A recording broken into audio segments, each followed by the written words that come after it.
Today on Color Outside the Box podcast. Knowing your numbers, the way for us to eliminate those high numbers is for us to find our niche and what makes us move.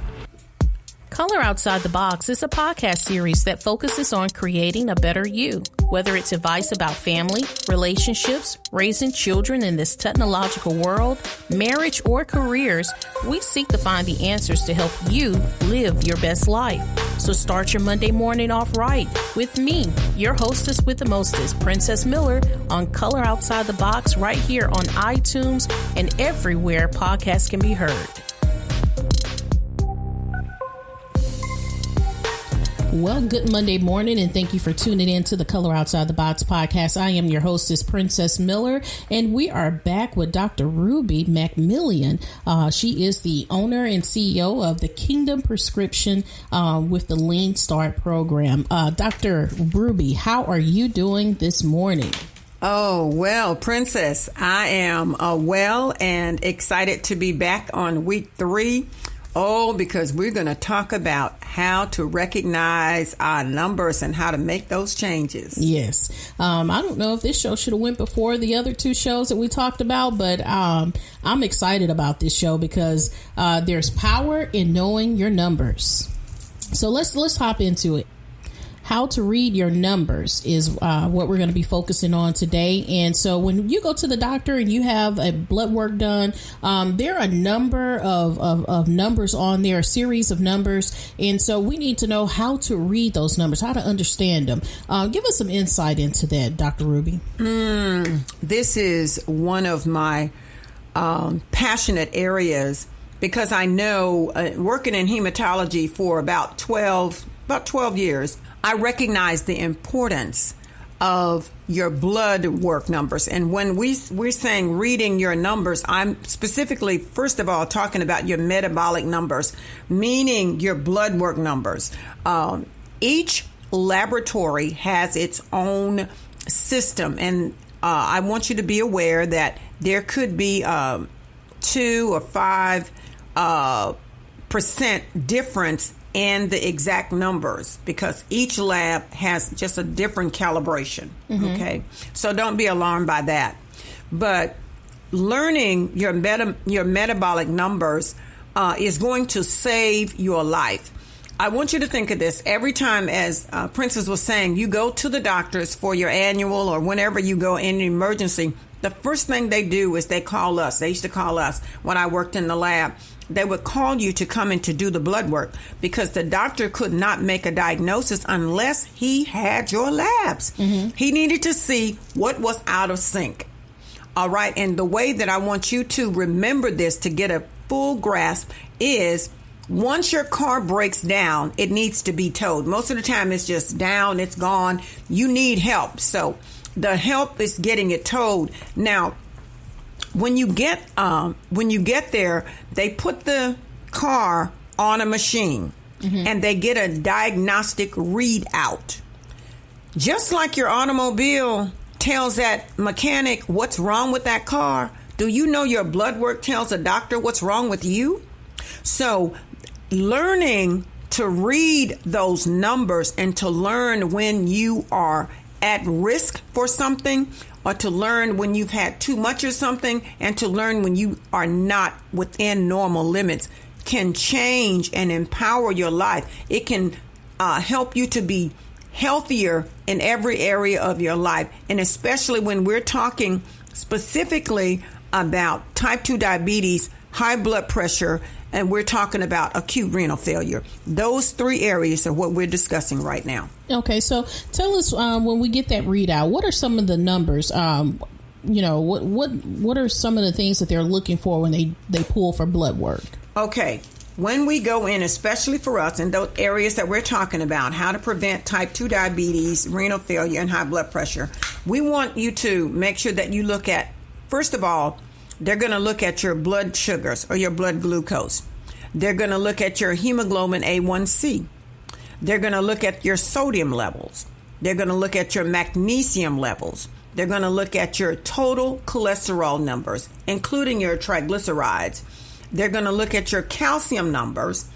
And the one that's not often talked about is they're going to look at your GFR. Now, your GFR is not really talked about a lot, but it is really your glomerular filter rate or flow rate for your kidneys, your GFR. And I want you to be to focus in when you get your blood work. I want you to look at your labs because there's 2 GFRs mentioned on your lab work. Mm-hmm. One is designed for white Americans and one is designed for African Americans. And you will look and see that the numbers are different. Mm-hmm. Okay. Yes. But this number is very valuable to us because if your numbers are not between 60 and 90 and it's below 60, below the count of 60, your kidneys are not operating at an optimal level. Now, your numbers will change because of our age, but you can detect this yourself if you're not being told completely by your caring physician.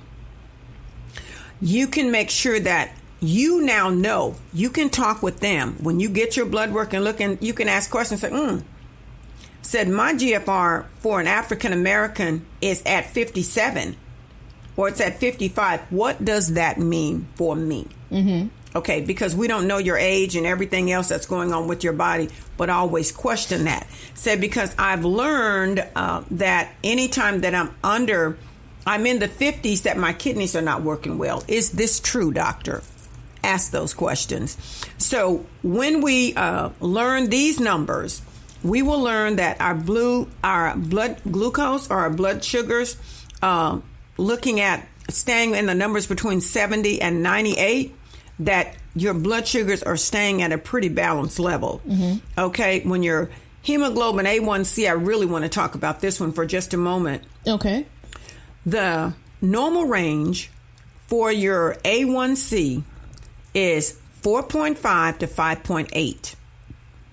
I have recently heard several of my participants in the Keener prescription have come and stated that they're being told that if their A1C is 6.2 or 6.3, that they're okay, that they're really okay.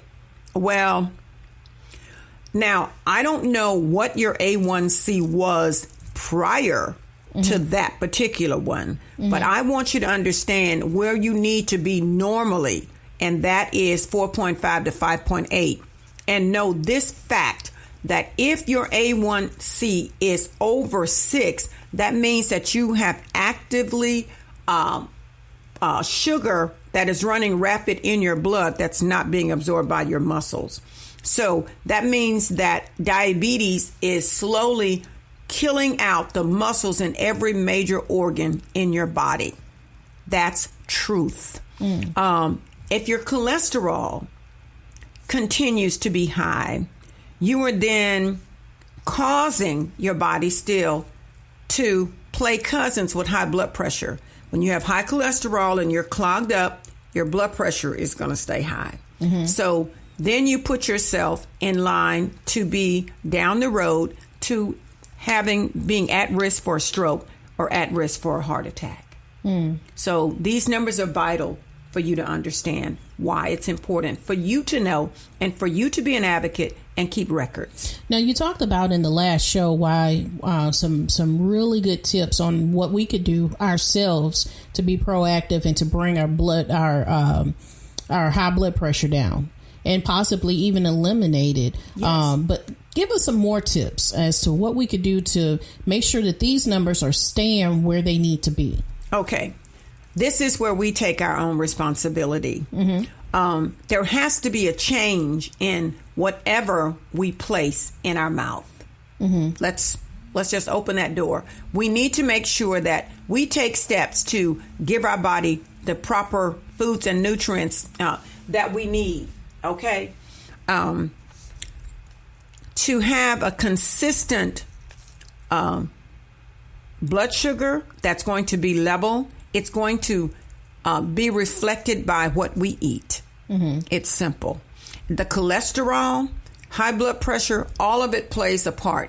Where does it all stem? Food. What does it all stem from? It stems from not having enough exercise, not being hydrated enough. When we impact those areas in our lives, we can then, for sure, lower our blood pressure, take ourselves out of risk for having heart attacks or having strokes. Okay? That is our main focus. It's so simple. We have to change what we eat. Mm-hmm. And so what do you mean by change what we eat? Because they may say, okay, well, I'm not going to eat 5 Twinkies. I'm going to eat 2. So let's get some clarification going here. Oh, thank you. Okay. I'd love to do that. Okay. No, well, I'm telling you that as long as you eat carbs that's high in sugar and starches, that's not where we want to go. So what do we want to change? What do we want to have? I want you to write this down. I want you to go to Genesis 1:29, and then I'm going to tell you the types of things that you can use to replace all of that sugar and starch. You want to eat fresh fruits and vegetables. And even if you cannot afford the fresh, I want you to look at getting some in the store that's packed in its own juice and not sugar. Mm-hmm. Okay, because what we want to change is the high sugar, high starch in our foods and the high sodium. And the oils. We have sugar, sodium, starch, and fats.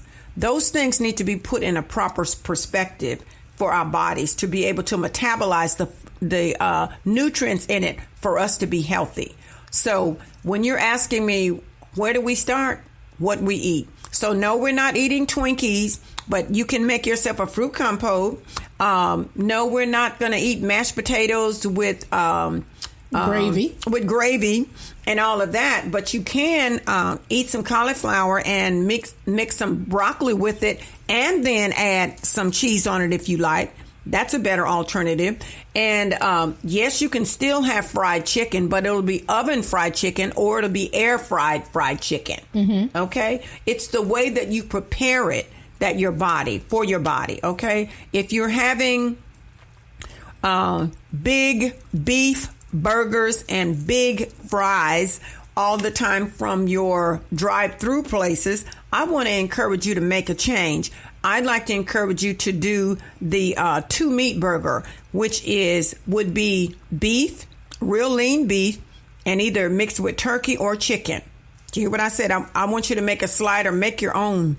And then we want to make sure that we use the various breads that's better for us. We want the whole grain breads. Mm-hmm. And now at our stores, we can get Ezekiel bread or Genesis bread. I don't even know if you've heard of that before. I've heard of Ezekiel because my brother is a vegan and he lives in California. So he told me about the Ezekiel bread, but I haven't heard of the Genesis bread. The Genesis 129 bread. I'm telling you, the same place that you buy at your local markets where you buy the Ezekiel bread, you can also find the Genesis bread. Okay, so what I'm telling you is that the multigrains, you will change the ingredients in your burger. Mm-hmm. You can make turkey burgers. Okay, use your lettuce and your tomatoes and have that. And then I still want you to enjoy your potatoes. You might want to try having sweet potato fries, but not in the oils, but having with your air fryer or having your sweet potato fries. And as an occasion once a week, have your regular white potato fries, but do them in the oven. Mm-hmm. Okay. When you come to class, I have recipes and things that I share because I know that we have become accustomed to eating the Southern style and the Western diet, that we have to be shown how to do it. But I assure you, I really enjoy eating. I have a new relationship with food. So trust me, I'm now a grandmother, and I've been an African American woman all my life. I love it. I've come from California to Alabama. I've come through all of that. But now there is a keen prescription on how you can prepare your foods, and I'm willing to show it to you. I hope that through this broadcast that some of us are going to be able to just reach out to me, call me, bring me to your ministry, bring me to your health fairs, and especially if you have a place that we